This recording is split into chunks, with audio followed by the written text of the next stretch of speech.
सिनेमाला छानसं शीर्षक योजलं गेलं, स्पर्श. प्रमुख कलाकार ठरले नसीर शबाना, जोडीला ओम पुरी, मोहन गोखले, अरुण जोगळेकर, सुधा चोपडा वगैरे, आणि अर्थातच BRAची समस्त अंध मुलं. या खेपेला मुलांच्या कामगिरीवर भर द्यायचं असं तर मी ठरवलंच होतं. त्याप्रमाणे आम्ही वेगवेगळे त्यांचे उद्योग पडद्यावर दाखवले. एक तर त्यांचा क्रिकेटचा खेळ, आहा लाजवाब.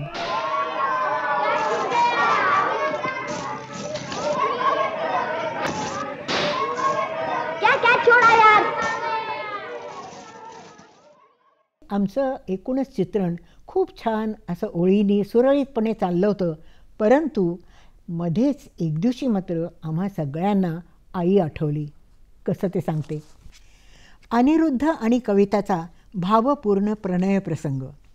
त्यासाठी आम्ही हिरव्यागार वनराजीत विसावलेला दिल्लीचा गॉल्फ क्लब निवडला. पण तिथे एक दिवस शूटिंग करण्याचं भाडं जवळजवळ आमच्या संपूर्ण बजेट एवढं ठरलं.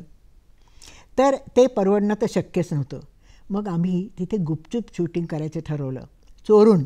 गॉल्फ क्लब हा BRAच्या अगदी शेजारी, म्हणजे भिंतीच्या पलीकडेच होता. एखाद्या लढाईच्या मोहिमेची करावी तशी जय्यत तयारी आम्ही केली.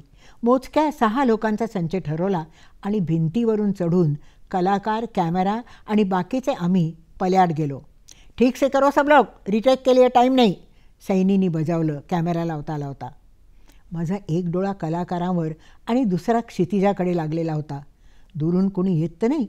पकडलो गेलो तर भलताच भुर्दंड भरावा लागेल. कदाचित कॅमेरा जप्त होईल. नाचक्की वेगळीच. शॉट सुरू झाला. कविताचा हात हातात घेऊन अनिरुद्ध विचारतो, तू सुंदर आहेस? हसून कविता उत्तरते, असं म्हणतात खरं. का म्हणतात? जे म्हणतात, माझे डोळे मोठे आहेत, केस घनदाट आहे, आणि शिवाय मी गोरी आहे. आपल्या देशात सुंदर म्हणून घ्यायला एवढं पुरेसं आहे. नाही, मला तर ही आंबट द्राक्ष आहेत. मला तू सुंदर का वाटते सांगू? तुझा सुगंध मोहक आहे, निशिगंधाच्या फुलासारखा. तुझा आवाज भावस्पर्शी आहे, सतारीचा झंकार जणू. आणि तुझा स्पर्श कोमल आहे, मखमलीसारखा. आणि याहीपेक्षा जे खास तुझं तू पण आहे, बस बस, अजीर्ण होईल मला. आणि कविता त्याच्या ओठावर बोट टेकवते. कट, प्रिंटेज अँड रन, पळा. भावनांनी ओथंबलेला हा प्रसंग एका दमात पार पडला आणि आम्ही सगळे पुन्हा भिंत चढून बोज्जा गाठला. सुदैवानी पडद्यामागची आमची ही धांदल पडद्यावर मुळीच जाणवत नाही. स्पर्शमधला माझा हा आवडता प्रवेश आहे. And she is very assertive. She knows what she wants. And that is actually a very good thing for a cameraman. कि अगर डायरेक्टर को मालूम होता कि उनको क्या चाहिए तो कैमरामैन उस चीज़ को आगे ले जाने में उसको बहुत आसानी होती है. तो मेरे हिसाब से वो लोग ऐसे बोलते हैं कि वो एक्टर्स की डायरेक्टर है। मैं तो ऐसा नहीं मानता हूँ। ठीक है, एक्टर लोगों को तो लगता है क्योंकि उनकी परफॉर्मेंस ही। नसीरुद्दीन शाह साहब को इस फिल्म में नेशनल अवार्ड मिला और आई एम श्योर शबाना को भी उन्होंने कंसिडर किया होगा। तो लेकिन मेरे को ऐसा लगता है कि जो डायरेक्टर को अपना काम आता है वो डायरेक्टर कैमरामैन के लिए बहुत अच्छे होते हैं, क्योंकि वो कैमरामैन के काम आसान हो जाता है। वो अपने उससे जहाँ तक वो सोचता है, ये लोग मजबूर करते हैं कि आप इससे ज़्यादा सोचो ताकि हमारा इमेज और बेटर हो। तो मेरे हिसाब से मैं तो यही कहूँ कि वो असर्टिव एक वर्ड मेरे दिमाग में आता है कि उनको मालूम था कि वो क्या करना चाहती हैं और कैमरामैन से क्या चाहती हैं। तो यही कह सकता हूँ कि वो जितनी एक्टर्स के लिए डायरेक्टर थी उतनी मेरे को लगता है कैमरामैन के लिए भी वो डायरेक्टर।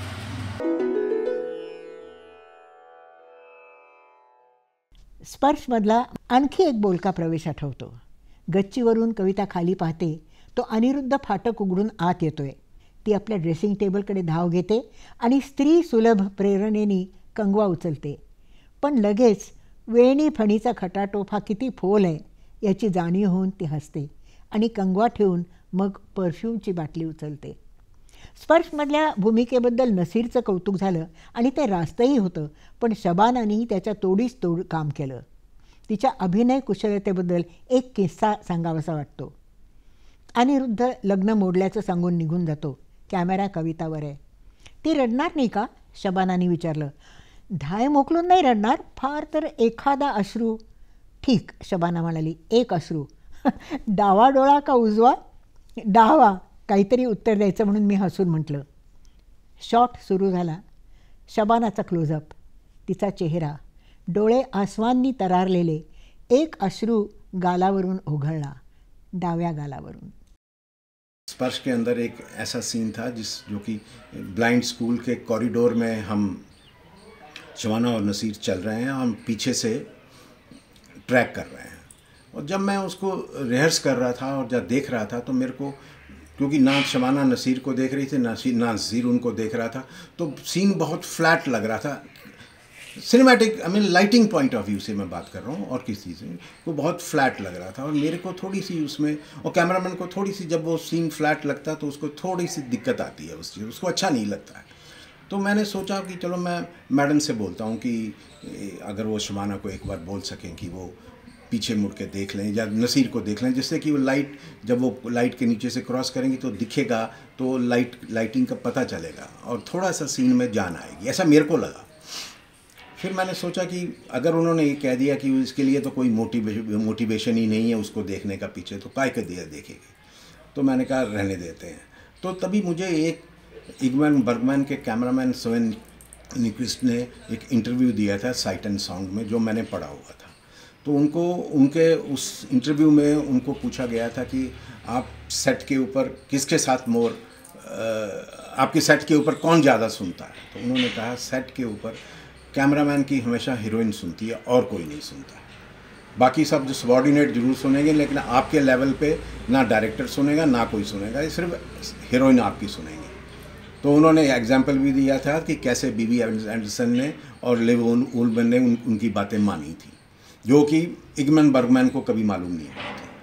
तो मैंने कहा चलो ये मैं भी एक बार ट्राई करके देखता हूँ। तो मैंने शबाना को बोला कि मैंने शबाना के पास जाके, जब सही थोड़ी सी दूर थी, तो मैंने शबाना के पास जाके बोला कि शबाना ऐसा है, मुझे ये थोड़ा सा फ्लैट लगता है, आपकी परफॉर्मेंस की वजह से नहीं, मेरी अपनी लाइटिंग की वजह से लगता है कि अगर आप एक बार नसीर को देख लेंगी तो थोड़ा सा लाइट के नीचे से जब गुजरती हैं तो मेरे को वो लाइट पड़ेगी तो एक मॉडलिंग मिलेंगी।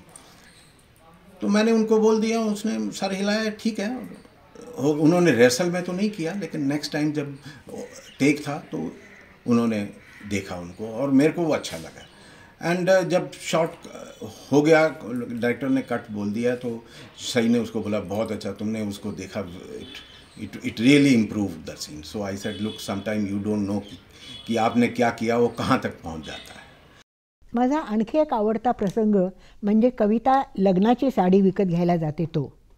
ती दुकानातल्या सुंदर सुंदर वेगवेगळ्या रंगबेरंगी साड्यांकडे अजिबात लक्ष देत नाही.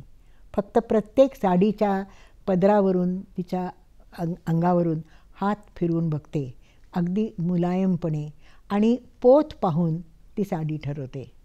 स्पर्श. आमच्या निर्मात्यांनी एकही छदाम खर्च न करायचा विडाच उचलला होता. त्यामुळे लोकेशन्स तर त्याला लोकेशन पूर्ण फुकटच मिळालं होतं. त्यानंतर आमच्या सगळ्यांची राहायची व्यवस्था पण सगळी वेगवेगळ्या माझ्या दोस्तांच्या घरातनं झाल्यामुळे तोही त्याला खर्च नव्हता. त्यामुळे त्याला खरोखरच काहीच खर्च नव्हता आणि त्यातूनही मध्ये मध्ये काहीच खर्चायला रोजच्या ह्याच्यासाठी खर्चासाठी सुद्धा पैसे नसल्यामुळे कधी कधी आम्हाला ठेच लागत असे. पण मग अशा वेळी विजयभाई आणि बकुळ धावून धावून येत आणि काहीतरी करून कुठून तरी काहीतरी जुगाड जमवून ते आमच्या शूटिंगमध्ये खंड पडू देत नसत. और भी कई बहुत सारे इंटरेस्टिंग केसेस हैं. एक तो चीज़ है लर्निंग की. जैसे मेरे जैसा इंसान जो एक प्री कंसीव्ड नोशन से गया हुआ था वहाँ फिल्म में, तो अब आपका एक नोशन होता है ब्लाइंड बच्चों की तरफ या ब्लाइंड लोगों की तरफ एज जनरल. तो जब हम शूटिंग करते हैं तो मेरे को तो बहुत सीखने को मिला इन लोगों से. एक वो उन दिनों शोले फिल्म बहुत पॉपुलर हुआ करती थी, तो हम जब कभी मिलते हैं सुबह बच्चों से, बच्चे क्या किया आपने रात को क्या किया? बोला सर हमने शोले फिल्म देखी. आप थोड़ा सा तो हिल जाते हैं, शोले फिल्म इन्होंने कैसे देखी, लेकिन वो अपने हिसाब से साउंड के पॉइंट ऑफ व्यू से आपको सारी फिल्म सुना देते थे और बड़ा हमको भी बहुत अच्छा लगता. और हमारे लिए भी एक नई चीज़ थी, लिटरली एक नई चीज़ थी कि क्या कैसे बच्चे साउंड की वजह से साउंड की जानिब से पूरी की पूरी फिल्म हमको सुना देते थे. और वैसे भी उनको पूछना कि आप इनको पहचानते हैं, दे विल थोड़ा सा वो साड़ी को टच करेंगे, स्मेल करेंगे, they will say Kavita aunty है, ये आंटी है, ये वो हैं, ये वो अंकल हैं. तो उनको यानी कि उनका सेंस ऑफ जो स्मेल और टच इतना स्ट्रॉन्ग हो जाता है कि एक बार हम सब लोग डिनर के लिए गए किसी के घर में. वो यानी कि जॉइंट सेक्रेटरी थे और थे वो विजुअली इम्पेयर्ड थे. तो उन्होंने उनके घर में हमने डिनर करके जैसे ही हम बाहर निकले, मैं, मैडम और स्कूल के प्रिंसिपल मिस्टर मित्तल, जिसका कैरेक्टर नसीरुद्दीन शाह साहब ने प्ले किया, तो जैसे ही हम निकले वहाँ से डिनर करके और सडनली लाइट चले गई और काफ़ी बड़ी स्टेयरकेस थी. वो हम फर्स्ट फ्लोर या सेकंड फ्लोर से नीचे आ रहे थे, तो एकदम जैसे हुए तो हम तो थोड़े से चौंके कि ये क्या हो गया. ओह, तो मिस्टर मित्तल बोले पॉजिटिवली, बोला नहीं, नाउ यू फॉलो मी. तो these are the things you see which you have never experienced these things, that these were the great experiences in this kind of cinema. अखेरीस कसाबसा एकदाचा सिनेमा पूर्ण झाला आणि मग राष्ट्रीय स्पर्धेसाठी तो रवाना झाला. स्पर्शला एकूण 3 पुरस्कार मिळाले. सर्वोत्तम हिंदी चित्रपट, सर्वोत्तम पटकथा आणि सर्वोत्तम अभिनय. या सिनेमाच्या निमित्ताने मी खूप देशांच्या खूप वाऱ्या केल्या आणि त्यातली सगळ्यात अगदी आठवणीत राहिलेली एक भेट म्हणजे बीजिंगला झळकलेला स्पर्शचा अवतार. तेव्हा एका मोठ्या थिएटरमध्ये स्पर्श लागला होता आणि मी तिथे पोचले. त्या थिएटरवर हा मोठा पोस्टर लावला होता आणि तो पोस्टर पार आभाळात गेला होता. त्याच्यावर नसीर आणि शबानाच्या मोठाल्या प्रतिमा होत्या आणि चिनी अक्षरं होती. या फिल्मच्या निमित्ताने मी खरोखरच एका वेगळ्या विश्वात वावरले. एक विलक्षण अनुभव मी भरभरून अनुभवला. निखळ आनंद.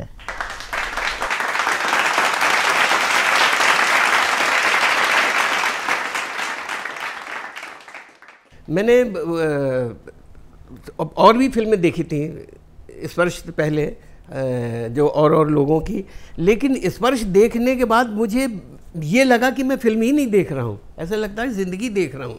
बिल्कुल इतना सा भी महसूस नहीं हो कि मैं कोई फिल्म देख रहा हूँ. ऐसा लगा ज़िंदगी और आसपास मेरे कुछ नहीं था, सिर्फ वो था जो ज़िंदगी चल रही थी. वो फिल्म का नाम ही मेरे जहन से चला गया था. ये मुझे बड़ी खूबी लगी उस फिल्म के अंदर कि बस वो ज़िंदगी है, वो एक अंधा और ये और वो जो सारा कुछ बिल्कुल ऐसा लग रहा था कि कोई मैं फिल्म भूल गया था, सब कुछ भूल गया था, बस एक टक उसको देखते रहा. फिर मैंने दोबारा फिर देखी वो फिल्म. तो वो तो फिल्म देखते जब मैं बाहर निकला तो मैंने कहा अरे मैं ज़िंदगी देख के आ गया मैं तो यहाँ पे, मैंने फिल्म नहीं देखी, पता नहीं क्या देख लिया मैंने। तब मैं कायल हो गया, मैंने कहा यार मालिक ऐसा कोई डायरेक्टर मुझे क्यों मिलेगा या नहीं मिलेगा। और तय भी कर लिया था कि करूँगा तो इसी तरह की फिल्में करूँगा, नहीं तो मैं नहीं करने वाला। तो सही ने आदत भी ख़राब की है अपनी फिल्में दिखा के कि ऐसा करना हो ये करो बेटा, नहीं तो मत करो फिर। ताश्कंद चित्रपट महोत्सवासाठी स्पर्शला आमंत्रण होतं आणि स्पर्शबरोबर मलाही. आम्ही सगळे महोत्सवी मंडळी त्या ताश्कंदच्या हॉटेल रॉसियामध्ये राहिलो होतो. खूप मोठं छान सुसज्ज असं हॉटेल होतं. समोर एक मोठा पार्क होता, गॉर्गी पार्क. हा माझा पहिला चित्रपट महोत्सव आणि रशियाची सुद्धा माझी ती पहिली भेट. खरं तर रशिया म्हणजे माझा पितृदेश म्हणायला हरकत नाही, कारण पप्पा रशियन होते आणि माझे आजोबा म्हणजे दिमित्री स्लेप्सॉफ हे झारच्या बाजूनी लढाईत मारले गेले, घोड्यावर चक्क सेनापती होते ते, आणि पांढरे रूसी होते, श्वेत रूसी. त्यामुळे बाबुचका इतर अनेक श्वेत रूसींबरोबर मग रशिया सोडून पळाली आणि युरोपकडे तिने धाव घेतली, लहानग्या युराला म्हणजे पप्पाला घेऊन. तर आमच्या कुटुंबामध्ये त्यानंतर कुणी परत रशियाकडे वळून गेलं नाही, मी पहिली. या महोत्सवाला गुल आनंद पण आलेला होता. गुल आनंद हा एक बऱ्यापैकी प्रसिद्ध वितरक होता आणि तो रशियन सिनेमे विकत घेऊन किंवा भाड्याने घेऊन ते डब करून भारतामध्ये दाखवत असे. त्यांनी अलीकडेच खट्टा मीठा नावाचा एक सिनेमा निर्माण केला होता, कुठल्या तरी परदेशी फिल्मवर आधारलेला असा तो होता आणि तो बऱ्यापैकी चालला आणि त्यांनी ठरवलं की आपण या क्षेत्राकडे वळायचं. त्यांनी स्पर्श पाहिला, त्याला तो खूप आवडला आणि मला नंतर भेटून तो म्हणाला मला तुझ्याशी काही बोलायचं आहे, तर आपण उद्या भेटूया. आणि आमची मग भेट गॉर्की पार्कमध्ये ठरली. गॉर्की पार्कमध्ये बागेला चक्रा मारता मारता गुलनी मग आपला प्रस्ताव मला सांगितला. त्याला एक फिल्म करायची होती आणि ती फिल्म, तिची कथा मी लिहावी आणि दिग्दर्शनही मी करावं अशी त्याची इच्छा होती. तो म्हणाला पण ही फिल्म मात्र अगदी निखळ विनोदी हवी, त्याला त्याच्यामध्ये सामाजिक प्रस्ताव वगैरे मला अजिबात काही नको आणि नुसती गंमत हवी, नुसती मनोरंजक. तर तुझ्याकडे अशी काही कल्पना, असं काही स्क्रिप्ट आहे का? मी विचार केला, पण फारसा विचारही करायला लागला नाही, कारण दिल्लीला असताना मी स्पर्श किंवा रैना बीत जायनंतर एक मजेदार फिल्म केली होती, आणखी एक टेलिफिल्म केली होती. ती पण लोकांनी खूप जोरदारपणे उचलून धरली आणि ती होती धुआं धुआं. म्हणजे निखळ टिंगलिका, अगदी कॉमेडी, भन्नाट आणि त्याच्यात सामाजिक आशय लवलेशही नाही अशी ती फिल्म होती. म्हणजे गुलला जशी हवी होती तशी. तो म्हणाला मला त्याची कथा सांग ना. मग मी थोडक्यात त्याला त्याची गोष्ट सांगितली. धुआं धुआंमध्ये 3 तरुण असतात, तिघही नायक आणि जानी दोस्त, कॉलेजमध्ये शिकणारे, पण शिकणारे म्हणण्यापेक्षा कॉलेजात उनाडक्या करणारे. एकही जण कधी अभ्यासाच्या पुस्तकाला बोट लावत नाही, नुसते सिगरेटी फुंकायच्या आणि त्या धुरामध्ये स्वप्न पाहत राहायची आणि प्रचंड काहीतरी भन्नाट अशी स्वप्नरंजन करत राहायचं, असा त्यांचा उद्योग असे. एकदा वरतून गच्चीमध्ये राहते, बरसातीमध्ये. गच्चीतून खाली बघताना त्यांना एक खूप सुंदर अशी रमणी दिसते. ती रस्त्याने चालली असते आपलं छोटं कुत्रं घेऊन. मग त्यांच्यात तिघांच्यात पैज लागते की आपल्यापैकी कोण तिच्याशी आधी बोलणार, आधी ओळख करून काढून घेणार आणि कोण तिच्याशी आधी दोस्ती करणार. तिघं बाताडेच तसे, तिघांच्यात मग ती रेस लागते, शर्यत लागते आणि ते ठरवतात की मोहिमेवर प्रत्येकाने निघायचं स्वतंत्रपणे.